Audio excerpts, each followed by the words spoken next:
Assalamualaikum warahmatullahi wabarakatuh. Perkenalkan, nama Ibu Rani Yuliani. Ibu ngajar di kelas 10, tepatnya Ibu ngajar mapel matematika wajib dan matematika minat. Pada keputrian kali ini, Ibu akan memberikan materi yang ada hubungannya sama mapel Ibu, yaitu fungsi eksponen. Enggak ya, itu canda. Enggak, Ibu nggak akan ngasih materi itu, Ibu nggak akan ngasih tentang materi eksponen. Tapi di sini Ibu akan ngasih materi yang kata yang lagi fenomenal, yang lagi ngetren di kalangan anak muda, pokoknya semuanya.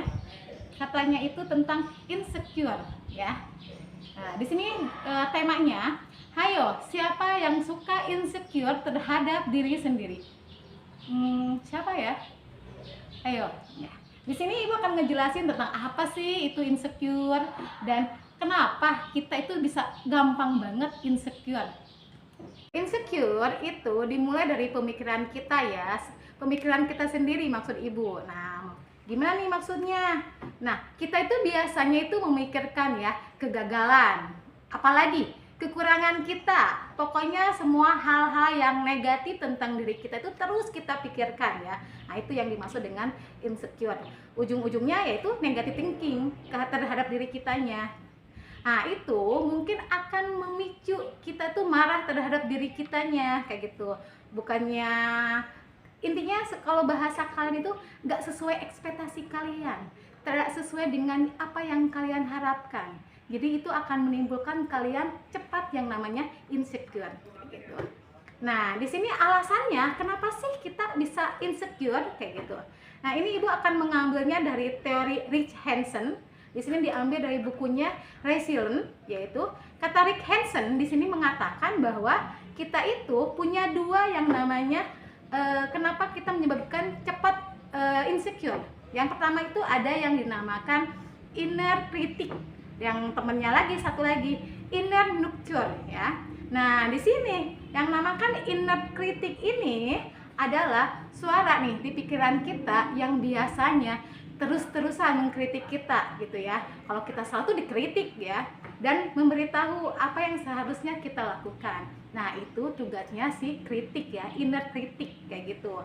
Nah, harusnya dengan adanya inner critic, kita tuh harus tetap fokus dan lebih terdorong lagi supaya buat lebih semangat lagi untuk mencapai tujuan kita. Harusnya ya itu.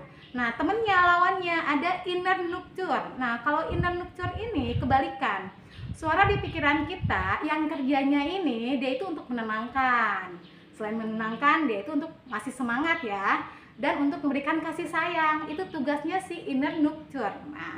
Nah, itu lebih kita itu berempati terhadap diri kita ya, bikin kita itu ngerti nih tentang diri kita, atau confession kita tuh diakui gitu ya, dan bikin diri kita lebih berharga gitu. Itu yang tugasnya si inner nurture ya. Nah, harusnya kata Rick Hanson, inner critic dengan inner nurture itu harusnya seimbang. Kenapa? Supaya kita itu lebih terfokus untuk mendapatkan hal yang kita mau, dan kita bisa tegar dalam menghadapi kegagalan jika kedua itu diimbangkan ya, diseimbangkan. Tapi di sini sayang sekali inner critic itu lebih gede, lebih terlihat, lebih berisik nih di otak kita nih, lebih kuat inner nurture. Kenapa di sini? Ya di sini itu inner nurture itu lebih kelihatan menonjolnya karena kita tuh lebih fokus ke kesalahan kita. Bener nggak? Kita tuh lebih fokus ke sesuatu yang gagal kayak gitu. Nah, kita tuh terlalu negative thinking, terlalu tidak percaya diri. Itu yang menyebabkan inner critic itu terlihat lebih menonjol daripada inner nurture kayak gitu dah. Nah itu ujung-ujungnya akan menjadi toksik terhadap diri kita.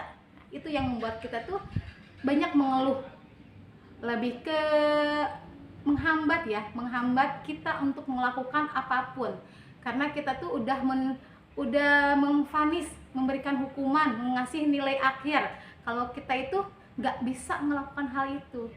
Bukan nyemangatin, tapi kita udah menjatuhkan finishnya ya. Nah itu. Nah, Di sini dari pembahasan yang Ibu tadi katakan, itu bisa kita simpulkan bagaimana sih supaya kita tuh nggak insecure kayak gitu. Ya, kita buat aja seimbang. Kita butuh juga yang namanya inner critic. Buat apa? Buat lebih memacu kita. Tahu nih salah-salah kita tuh di mana. Nah, diseimbangkan dengan apa? Dengan memotivasi diri kita. Kita bisa nih. Orang lain bisa, kok kita nggak bisa? Bukan kayak gini, orang lain bisa, belum tentu nih kita nih bisa kayak gitu.